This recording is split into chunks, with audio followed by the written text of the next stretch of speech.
Chris Hensley is a registered representative of Cambridge Investment Research, Inc., a broker-dealer member of FINRA SIPC, investment advisor representative of Cambridge Investment Research Advisors, Inc., a registered investment advisor.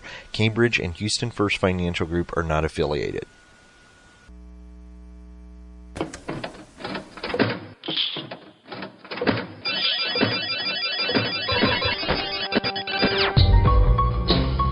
The Houston Midtown chapter of the Society for Financial Awareness presents Money Matters with your host, Christopher Hensley.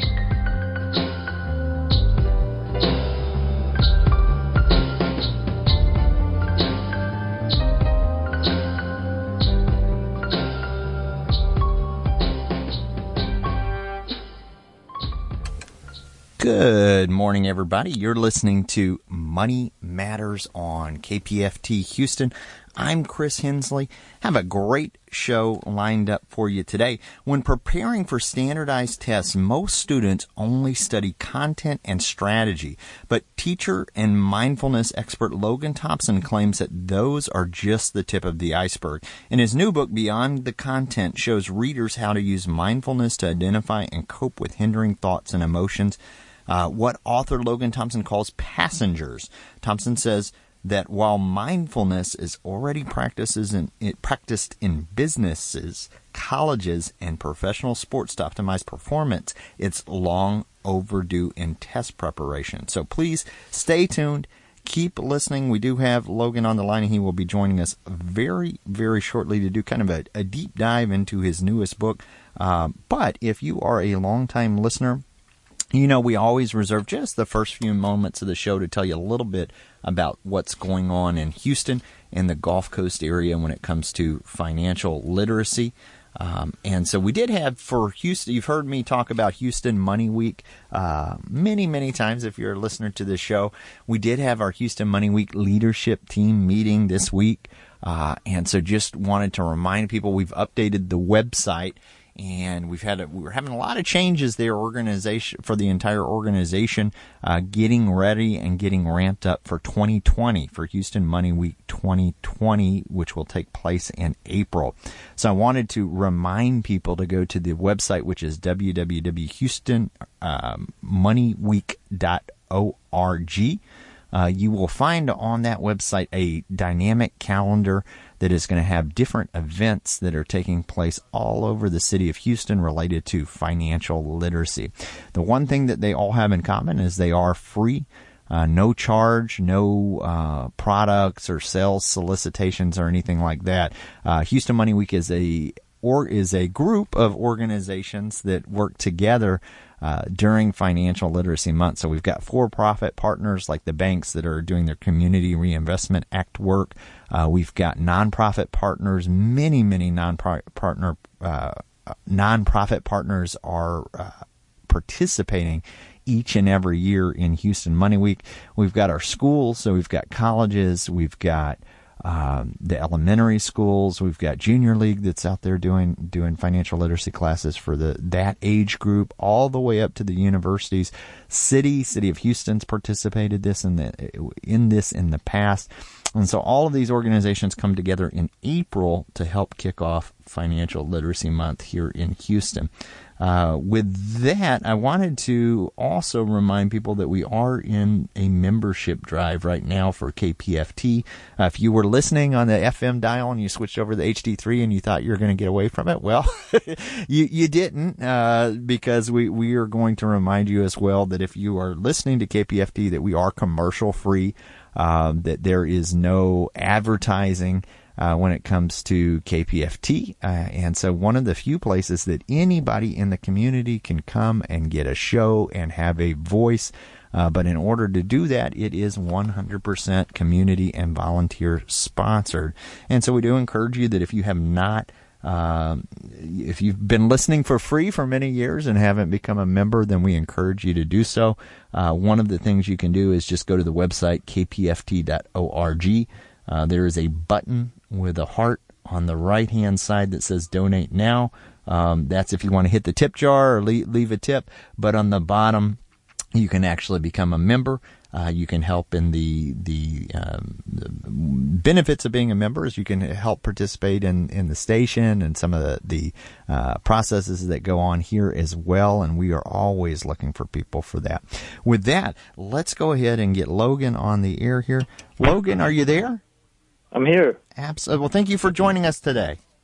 Thanks so much. Thanks for having me. Absolutely. So I'll set kind of do the same thing on each show. I'll share your bio with listeners so that we can get to know you just a little bit better. So let me go ahead and do that now. Logan Thompson scored in the 99th percentile on the SAT, GRE, and GMAT.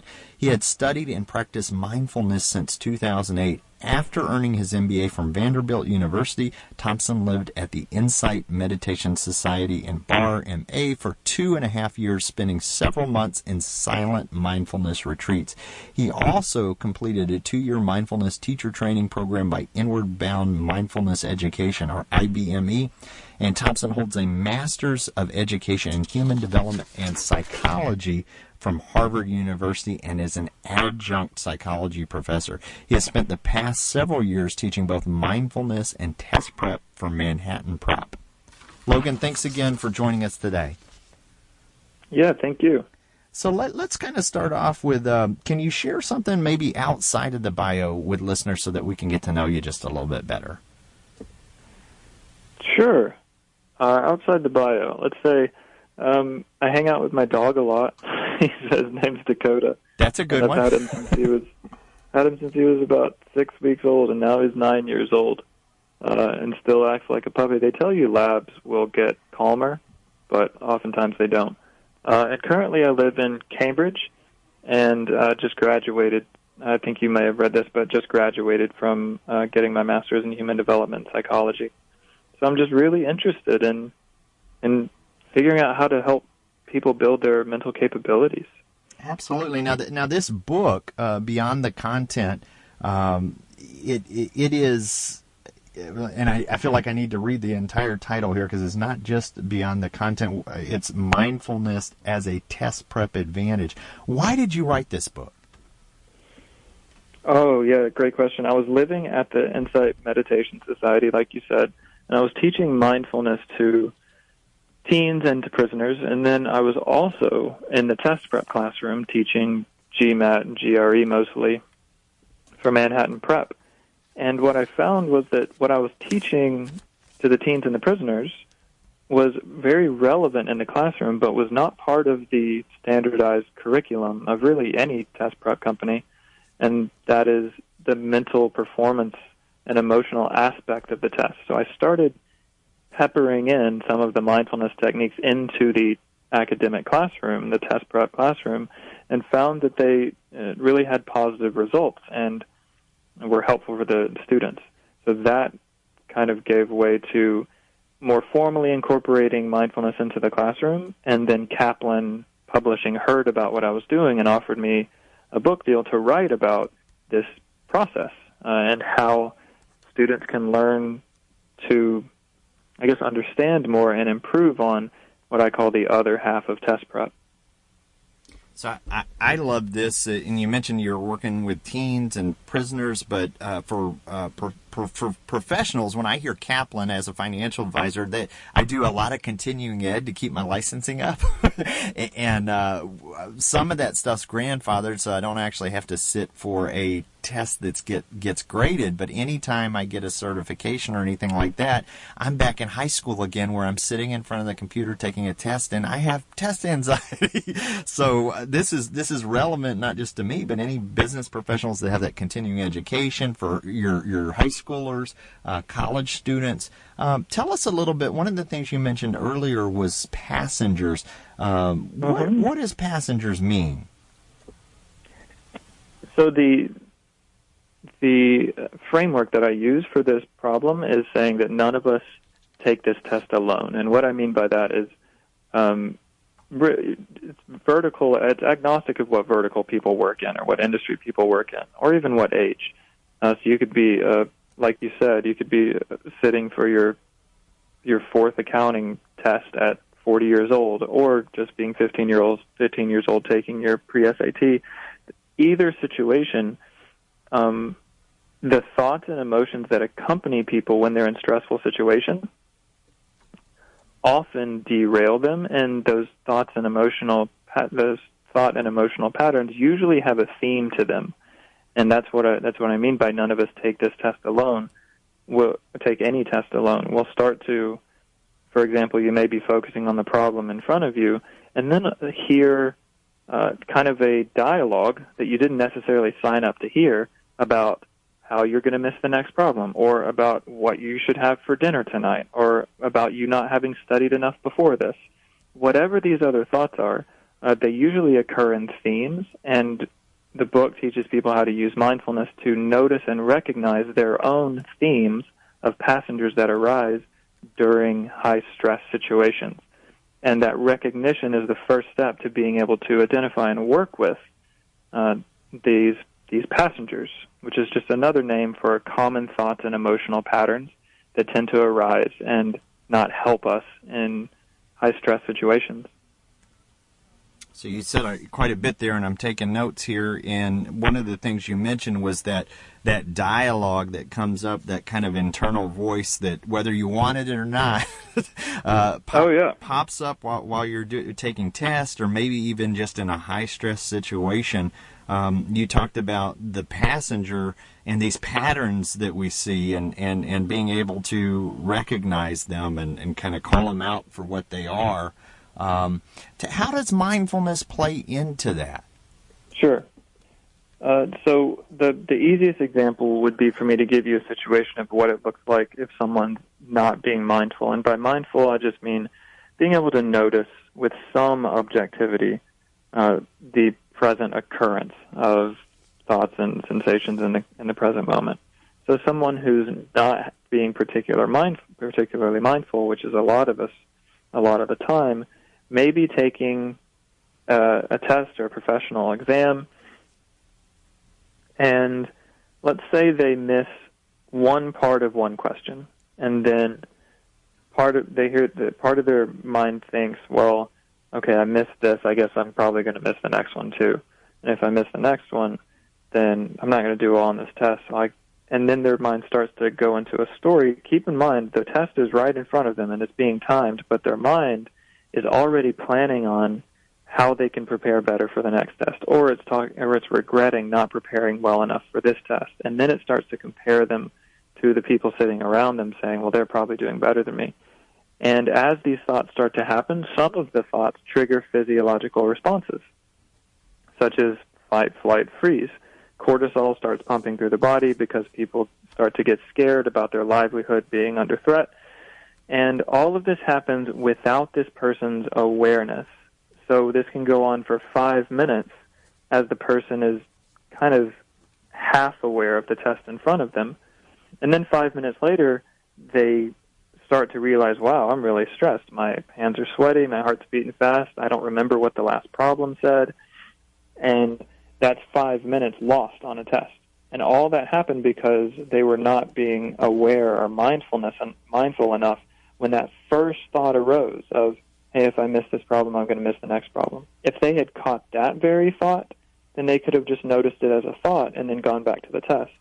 And noticing it requires mindfulness. Without mindfulness, not noticing that thought, it just becomes a bigger and bigger and bigger stress snowball, and stories start to run out of control. We all have to notice it to be able to address it. So I can see myself, whether it was high school, college, or professional exam, at some point in my life being in one of these stories in my head, sitting there in front of the computer taking a test, or maybe jotting it down on paper. And you talked about that physical, that reaction of fight, flight, or freeze. Mm-hmm. And then that cortisol dump, and then having either the sweaty palms or having that stress reaction. And you talked about being mindful of being able to catch that thought. If you can kind of stop it at the pass before you get headed down that road. And the first part was recognition or seeing it and being able to catch that thought. Mm-hmm.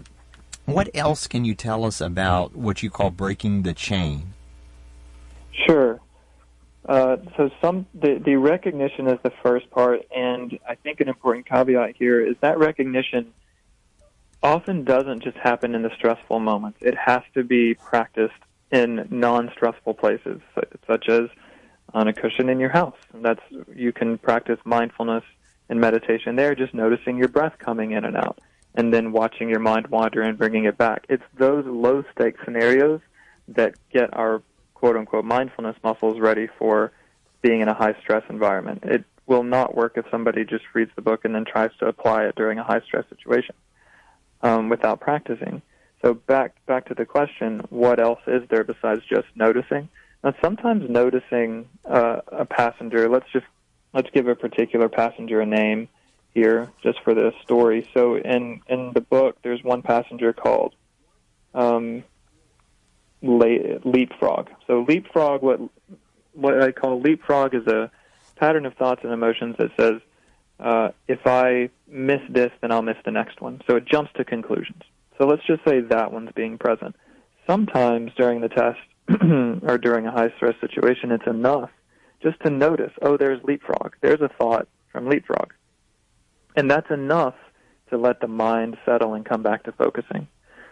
But sometimes it takes a little more involvement with noticing passengers. And this is, again, best done not during the actual high-performance scenario. But what it requires is actually finding the helpful intention behind these passengers that seem so annoying. For example, the intention behind leapfrog is probably to help us prepare not to fail. It's not a bad thing that our mind jumps to conclusions. It's just trying to protect us from failing in the future. So it's really important to have a non-adversarial relationship with these passengers, which is just another name for different parts of ourselves. Because if we have an adversarial relationship with them, we just create another dramatic fight and distraction in the moment. So these parts of us can't be annexed, but they can be recognized and then calmed a bit. So then we can come back to the moment. So, again, I'm taking notes here because this is stuff I'm going to turn around and use. but one of the things that you mentioned is if it was that easy, we would all already be doing it. So even if we just say recognizing something, it's not that easy. It's like anything else. Like you're going to have to sit down and practice. You're going to have to put yourself in non-stressful situations to get that muscle of being able to recognize those thoughts to come on, to turn on. You mentioned different patterns. You talked about leapfrog, finding the helpful intention behind those patterns and making sure they're non-adversarial relationships. So it's not necessarily that it was a bad intent, but it's there. we have to recognize it to be able to like you said, break the chain there. What about pedestrians? What are pedestrians? Yeah, so the metaphors I use in the book is driver, passengers, and pedestrians. So passengers are the themes of thoughts and emotions that frequently occur that kind of lead us astray. Pedestrians, that's just the name I give for fleeting random thoughts. Like right now, if I tap into my fleeting thought mind, it's saying, how fast do airplanes go? Well, is it faster than a car could go if you really supercharged a car? Now, these are just random fleeting thoughts that aren't hindering anything necessarily, but they just kind of go by. And pedestrians can become passengers if we engage them and then just harp on them. But I just give those give the fleeting thoughts a name. They're usually less sticky. They don't distract us for too long. It's just something to notice in our mind as we have these flickering thoughts. Now, the driver, what I'm calling the driver, is a part of us we kind of want to be online the most of the time. We can't necessarily kick passengers out of our quote-unquote car, but we can try to keep their hands off the wheel. And this driver is the part of us that I'm saying is innately, that comes alive when we're innately calm, compassionate. It's the wiser, quote-unquote, better self. And that's the part that this book has some training on coming back online. And there are two ways to do that. One is just noticing when there's a passenger online, and passengers are usually recognized by having harmful or negative influences on us. So we can notice them, and then what usually takes the place is the driver. But you can also train the driver by doing practices such as calmness and self-compassion, compassion for others. So I love sticking with this metaphor of the driver and the pedestrians. You talked about the pedestrians being kind of a less sticky thought, one that bubbles up, but maybe it's not, you're not going to go down that pattern or that path necessarily. You talked about the driver, the one that you want to be online. And you even mentioned a little bit about driver's education, or we can be retrained, things that we can do to come back online to bring that driver. One of the things you talked about was perpetual push and pull. What is that about? Perpetual push and pull. Can you remind me of the context, or did I just say that? Oh, no, that's in the chapter 3 on mindfulness. And I'm just kind of going through here looking at different things. Yeah. Perpetual push and pull. I'm not exactly sure what I was referring to in this moment. I actually have the book in front of me if you have the page, but page 60. Yeah.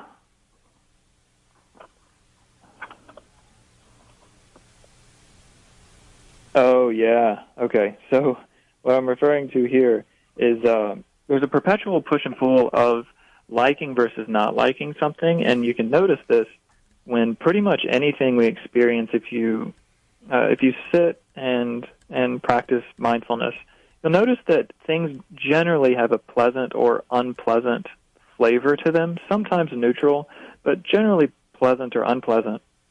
And what happens is when it's pleasant, we try to figure out how to get more of it. Like, this feels good. I want more of that. This food tastes good. I want more of that. It feels good to get a problem right. I want more of that. Or it doesn't feel good. I got a problem right. I want that to never happen again. I'm nervous. I want that to never happen again. There's a pain in my back. I want that to never happen again. And all this is doing is keeping us busy trying to manipulate reality in the current moment, which keeps us distracted and stressed. So one of the things that mindfulness can do is give us practice in noticing that pleasant and unpleasant things are going to arise and pass away on their own, and it doesn't take us continually trying to manage the show, if you will. We can't manage as much as we think we can, and things will naturally arise and disappear on their own. And the easiest way to look at this is if you sit and practice meditation and you notice an itch, for example. We're so used to immediately saying, oh, that's unpleasant, I need to scratch it, oh, that feels good. But if you watch it without moving, that itch is going to eventually go away on its own. And so once we realize that pleasant and unpleasant things, there's a natural course to them and we don't have to try to control them, it lets us kind of sit in the flow of life a little easier than trying to manage and push and pull everything. What about, as I'm looking through here, I want to dive further into the driver's ed part, but I'm not quite there yet. I guess that's the liken. My mind is pulling towards these things, and one of the things that jumps out to me here is making mental grooves. What does making mental grooves mean? So it's a play on this neurologic or neuroscientific concept of what wires together fires together, talking about the neurons in our mind. When we have certain patterns of thoughts and emotions, those patterns become more likely to happen in the future. It's not a very revolutionary concept. It's like any type of habit forming, but it happens to be habit forming on the thought and emotional level. So what these habitual thoughts and emotions do is they form their grooves in our mind. For example, if we wake up every morning and the first thing we do is worry about what the worst things we said was the day before, and we do that every day, that forms a mental groove to do that. So we can also change the mental grooves by forming new mental habits. And in driver's ed, I talk about 6 particular habits we can form. And a couple of the most powerful ones, I believe, are gratitude practice, and care and well-wishing for ourselves and for others. And those can start to become their own grooves, which can loosen the grip of paranoia and negativity. I love that, and so now we're in the driver's ed section here, and that's one of the things that I wanted. You mentioned the gratitude and the care and well wishing. What are some of those other components of driver's ed? Sure. So the first one, the first component, I'll just give you the high level, then we can talk about it. But the first one's called "It's Not Your Fault." The second one's "You're Not Alone." The third one is care and well-wishing. The fourth is gratitude. Fifth, I call receiving goodness. And the sixth is humor. So, for example, one, the "It's Not Your Fault." So the "It's Not Your Fault" talks about, it acknowledges the fact that thoughts and emotions are going to occur on their own with or without our permission. And I find that what's crippling for a lot of people is not the thoughts and emotions that they have, but they blame themselves for having them. For example, if someone's mind worries more than they want it to, or if someone's mind is more negative than they want it to, or compares themselves to other people, or wishes something bad about someone else, these thoughts may be unpleasant, but where I see people really get debilitated is they blame themselves for the thought arising in the first place, or they blame themselves for feeling nervous. Like, what an absurd thing to do. If we could help not feeling nervous, we wouldn't feel nervous. But people will feel nervous and then just start to attack themselves for feeling nervous. So "It's Not Your Fault" is not some utopian, like, pie in the sky notion of, nobody's responsible for anything. It's really just a fact of, hey, thoughts and emotions occur on their own. Whether you like it or not, you don't have that much control to pick whatever thoughts and emotions arise. So once you actually release yourself from the blame of it being your fault that a distracting thought arose or a worried emotion arose, then there's actually freedom to do something about it. And we can use the passenger methods to do something about them. We can either tend to them, or we can focus on something else. But it's super important to release the initial blame for having them in the first place. And mindfulness practice on its own, it kind of forces us to acknowledge that we don't have control over what thoughts and emotions arise. If you just sit there and watch your breath for, a few minutes, you'll notice probably 100 thoughts came, and you didn't sign up for any of them. I love it. Now, we've got just about 3 minutes or so before the end of the show. For listeners who want to find out more, Logan, what's the best website for them to go to? They can contact me for either coaching or further advice, either executive coaching or academic coaching at loganjthompson.com. There's also a link to the book on that website. That's just loganjthompson.com. Perfect. And there's a link to Instagram if people want to follow on social. Perfect. Now, if you're driving, don't feel like you have to stop and write it down. We will have it on the podcast notes as well. And I know we can't give price points on our station because of there's no sales. But if you do want to get a copy of the book, you can go to Amazon.com as well, and we'll have a link for it on the podcast notes. Thanks for listening to today's episode of Money Matters Podcast. If you enjoyed the show, visit us on the web at www.moneymatterspodcast.com. Drop us a line on SpeakPipe on the right-hand corner. It will receive any voicemails, questions, thoughts, concerns that you have about the show. In addition to this, we recently launched a Patreon campaign. Click on the Donate Now tab to hit the tip jar and find out what Patreon's campaign is all about.